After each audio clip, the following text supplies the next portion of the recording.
Today I have some movements to help with mobility and strength in your ankles.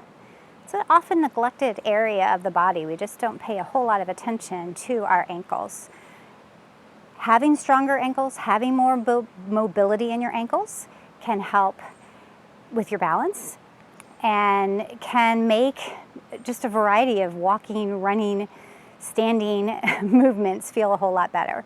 So I encourage you to give these ankle strengthening and mobility exercises a try. We're going to start on our hands and knees. And I always like to do a little bit of a warm-up, so why don't you take just a few cow-cats here. If you've never taken a cow-cat, you want to lead the movement with your tailbone. Lifting your tailbone up, abdomen drops, chest drops, gaze lifts, arms stay straight. And then that's your cow. Your cat, you tuck the tailbone under. Spread your shoulder blades nice and wide, mimicking a cat, and let your gaze lower down. You want to make sure your fingers are spread nice and wide, just to spread the weight of your body as evenly as possible. All right, we'll come back to a neutral spine. These are my props that we're going to be using a little bit later. And we're going to take the right leg behind us, resting on the ball of the right foot. Do a little calf stretching here.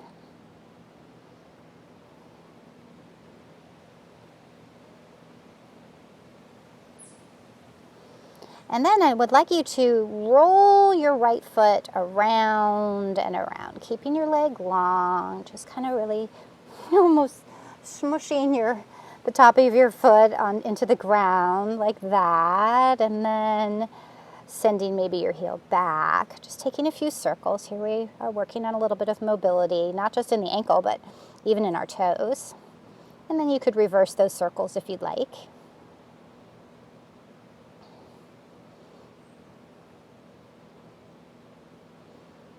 And then we're going to hover that right leg. Toes are turned down towards the ground, just so you can experience a neutral pelvis here. And then I'd like you to point your toes really, really strongly. Calf muscles are really engaged. You're getting some plantar flexion. That's the fascia on the bottom of your feet are flexing here. Holding, breathing. And when you feel like you can't point your toes any longer, go ahead and drop your toes down or even draw them towards your shin.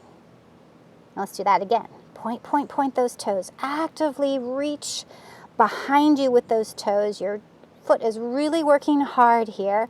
Point. You're getting a nice stretch on the top of your ankle. And then draw the toes the opposite direction. I'm going to lower the right knee down. If you need a break for your wrists at this point, feel free to do so. We'll come back to our hands and knees, and we'll do all that on side two. Left leg behind you, a little calf stretch, just rocking forward and back. When you rock forward, you're shifting your body weight, so this is also an opportunity to strengthen your wrists. It's a little bonus.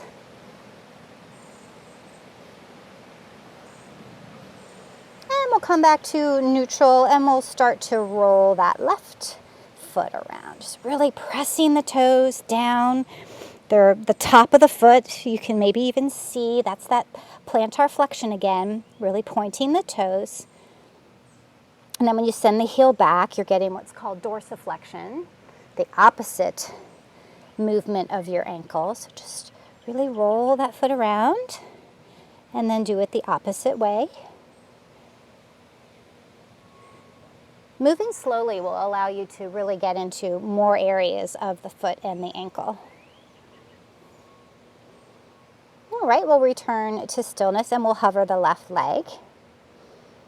And then when you're ready, point those left toes. Strong, lots of work going on. As soon as that foot feels like it might start to cramp, which for me is happening much sooner than it did on side one, I'm going to drop my toes and draw them towards my shin. And if you get a little cramp, just take a couple of moments to, work it out. And then we'll do it again. Point. Really reaching behind you with those toes. And then draw the toes the other way. And then you can lower down. You could take a little break in child's pose if you'd like, maybe coming down onto your forearms if you'd like. Whatever would feel good for you, just give those legs a break, give your wrists a break. And then we're going to come to standing. And now you're going to need 1, maybe 2 blocks. We're going to do some calf raises. So if you have, larger feet, maybe you would have 1 foot on each block. Maybe you only need 1 block. Do have something sturdy. A nice thick book could stand in for this. And don't hesitate to come to a wall or a sofa, the back of a sofa or a chair. This really isn't about challenging your balance. So I don't have a wall here on my patio, so I'm going to use the block and hope for the best here. So I'd like you to place the balls of your feet and your toes on your block or blocks, letting your heels hang off. And then maybe you pedal a little bit here.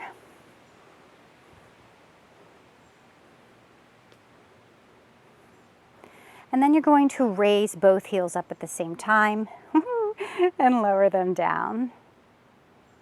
See if you can do that 10 times.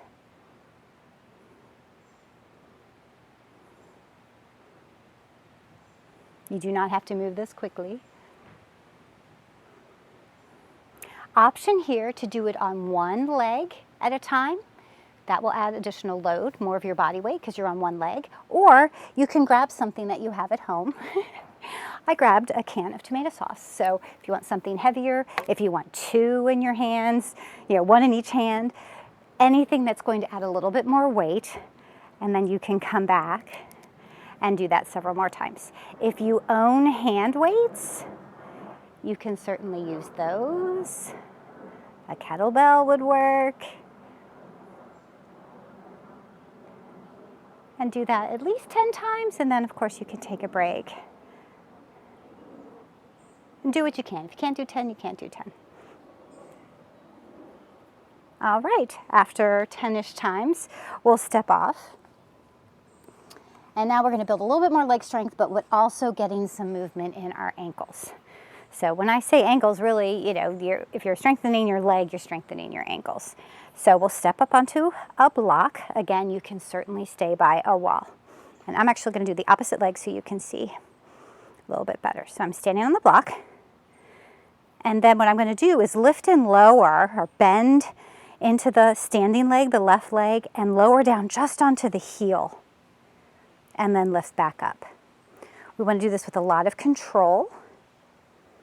You'll start to feel the standing leg, you're going to start to feel the quads, probably your glutes, even your hips. If you feel like you could do this all day long, a couple of things.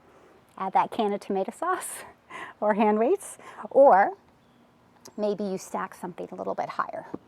As a yoga teacher, of course, I have the luxury of lots of yoga blocks.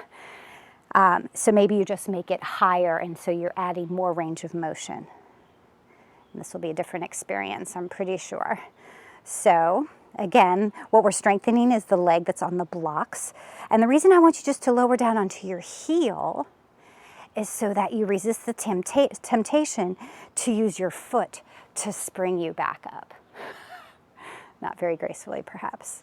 So by making sure you just lower down onto that heel, your standing leg has to help you back up. And you can certainly shift your weight forward, whatever is going to allow you to do that more. See if you can do that several times on one side before you do side 2. This is my stronger leg. I should have started on that leg. Oh, and before you do switch, do start with just the 1 block, just to see. It's a different leg. So this might be more challenging, and maybe you want to stay with just 1 leg. I think that was a lightning bug that just flew by. Maybe that's plenty for you. Maybe you can do that up to 10 times. Or, if not challenging enough, bring something up higher, or grab your canned good or canned goods or weights. And just notice the sensation you're feeling. Notice where your knee goes. Does it go more inward? Does it go more outward? Is it really straight ahead? Again, just the heel is lowering down. See if you can do that up to 10 times. Whew, before you step off. One last exercise to work on your ankles. We're going to start standing on the left leg, and we're going to just roll that right foot around, just like we were doing on hands and knees. Come to stillness, do that on the other side.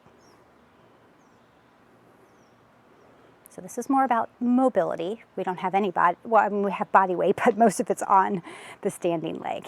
Now we're going to add a little bit of weight because now we're standing on both feet. We're going to shift onto the pinky side edges of the feet, maybe onto the heels, maybe onto the inside arches, and up onto the toes. So see what it's like to add a little bit of strength here.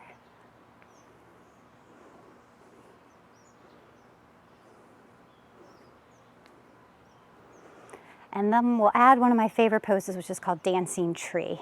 It's an opportunity to challenge your balance, but also to add in that mobility work for your ankles. Start in your mountain pose, and then come into tree on side one. The ankle that we're going to be working on is the standing leg, but the cues I'm going to give you are going to involve both legs. So enjoy challenging your balance here.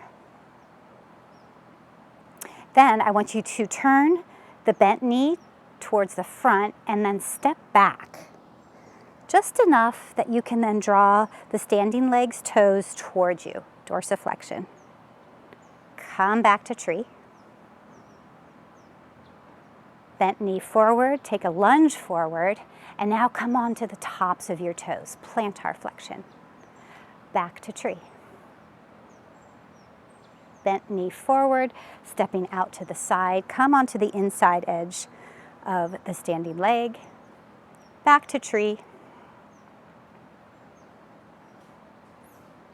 opposite knee straight ahead, and then step across your body, coming onto the pinky side edge of the standing leg.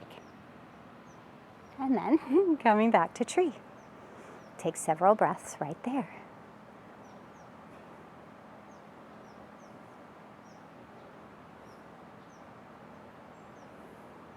Lower that bent leg down, give everything a little shake. Side two, tree pose.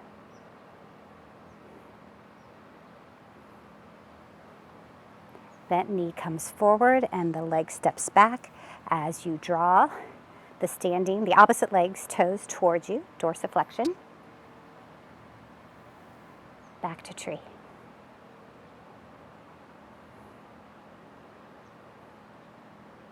Bent knee forward, step forward, come onto the tops of those toes.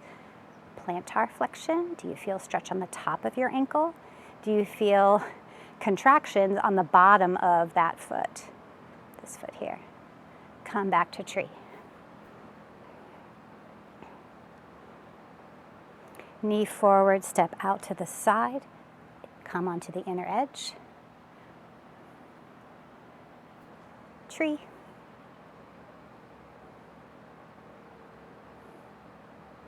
Knee forward, step the leg across, pinky side edge of the foot. And a few breaths in tree.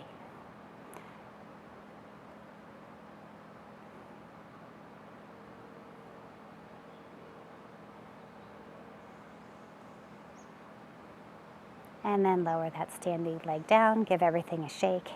Feel free to take a period of rest.